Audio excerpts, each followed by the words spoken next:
Nakaupo, kayo namang tumayo at baka matanaw at baka matanaw ninyo ang tunay na kalagayan ko.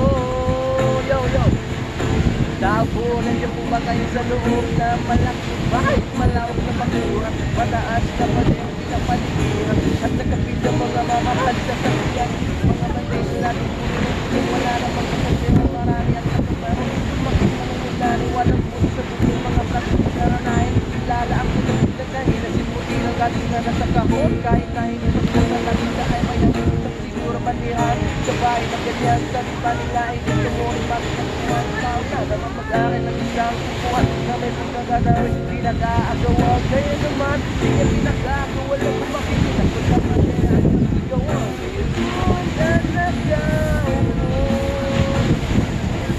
Kayo naman tumayo at baka matanaw at baka matanaw ninyo tunay na kalagayan ko.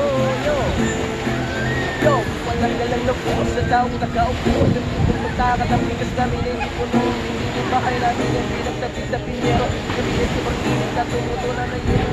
Kaya hindi pang rin sa inom. Pinapunuto sa tumatano rin ko rin ulit. Gamit ang paggatong na inaman naman sa estero na nagtitipos sa umaga aking banin. Bigilay na may nayamaran isang tondero na nagtagdang nagkapag aking yaman. Pero kulang na kulang pa rin. Kulang matuyot na beses na magkapag pagkakasyahin. Kuwan na po talagang maraming harap. Kung sila mga bakit yung nagpupunan sila na namang patayo. Dahil sila may ng pera nyo walang doktor na makapagpapali na namatayo kayo. Huwag kang masyadong halata.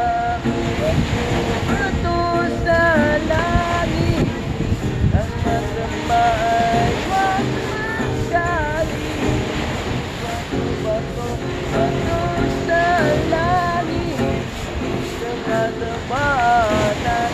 Huwag masyadong halagan. Walang bakit, puro na lang pag-atin. Huwag kang masyadong halagan. Walang bakit, puro na lang pag-atin. Huwag kang masyadong halagan. Walang bakit, puro na lang pag-atin. Huwag kang masyadong halagan.